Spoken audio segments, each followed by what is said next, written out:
1997 में नगीना बाग शांति से बसा हुआ है।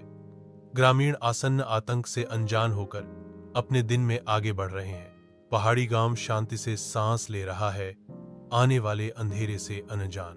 गांव वाले पुराने हवेली की ओर बढ़ते हैं। वह हवेली पुरानी और जर्जर हालत में खड़ी है, फिर भी रहस्य से भरी हुई है। नगीना बाग के ग्रामीण गांव में आरव मिश्रा 2024 में आते हैं। उनकी उपस्थिति ग्रामीणों के बीच बेचैनी पैदा करती है।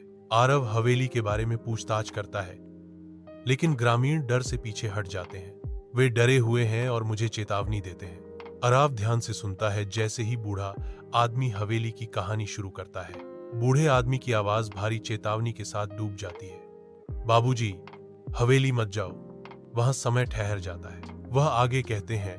उनके शब्द एक भयानक तस्वीर पेश करते हैं। जो कोई भी गया वह आज भी वही है। चाहे घर में धूप की किरणें आ रही हैं, धूल को रोशन कर रही हैं, क्योंकि बूढ़े आदमी के शब्दों का वजन हवा में लटका हुआ है।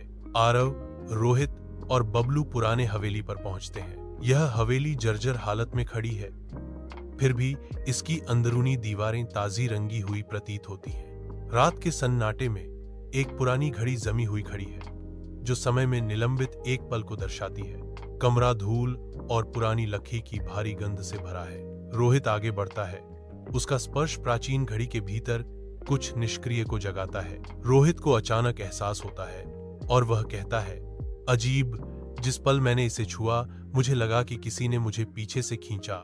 आरव को कुछ नहीं दिखता, जबकि रोहित की गर्दन पर नाखून के निशान दिखाई देते हैं। रोहित की गर्दन पर अचानक एक हिंसक हमले के निशान दिखते हैं। कमरे में छिपा हुआ एक लकड़ी का संदूक इशारा करता है, जो एक भूले हुए समय के रहस्यों का वादा करता है। अंदर 1997 की तस्वीरें ग्रामीणों और एक त्योहार को दर्शाती हैं, जो समय में जम गए हैं। एक भयावह रहस्य उद्घाटन। अंतिम फोटो में रोहित के अलावा हर चेहरा धुंधला है। हड्डियों को जमा देने वाली ठंड हवा में व्याप्त है। मंद रोशनी में छायाएं भयावह रूप से मुड़ रही हैं। आरव डर से पीछे हट जाता है। उसकी आंखों में अकथनीय दहशत झलकती है, क्योंकि वह फुसफुसाता है, यह कैसे हो सकता है। बबलू अंधेरे में समाते हुए फर्श पर ढेर हो जाता है। रोहित स्तब्ध खड़ा है। उसकी आंखों में एक अलौकिक प्रकाश चमक रहा है।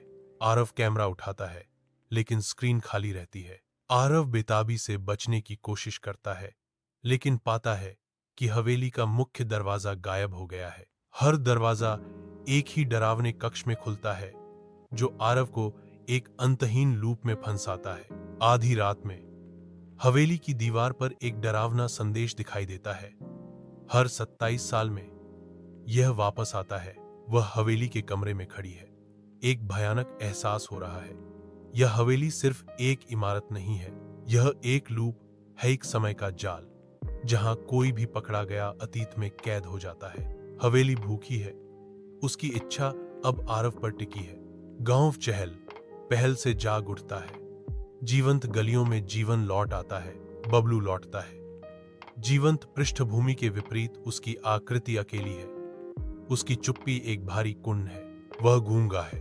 पुलिस पुराने हवेली की जांच करती है, लेकिन उन्हें कोई महत्वपूर्ण चीज नहीं मिलती। सिर्फ एक कैमरा बचा है, जो आरव का अंतिम संदेश दे रहा है।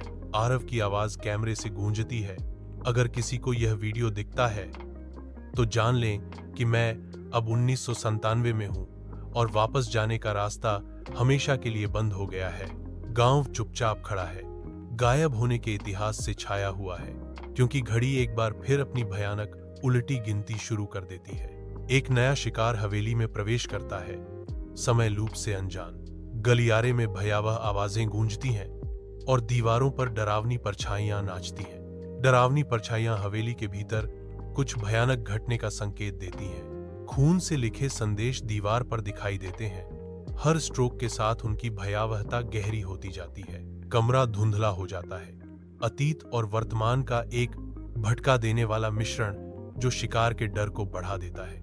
गांव वालों को डर सता रहा है, क्योंकि उन्हें एहसास होता है कि भयानक चक्र फिर से शुरू हो गया है। एक बुजुर्ग ग्रामीण चाय घर में अकेला बैठा है। उसका चेहरा चिंता और निराशा का कैनवास बना हुआ है। वह बैठा है, यह जानते हुए कि अगले 27 वर्षों तक गांव में डर बना रहेगा। पुराना हवेली मौन में खड़ा है। शाम के घूंघट के नीचे इसके रहस्य गहरे होते जा रहे हैं।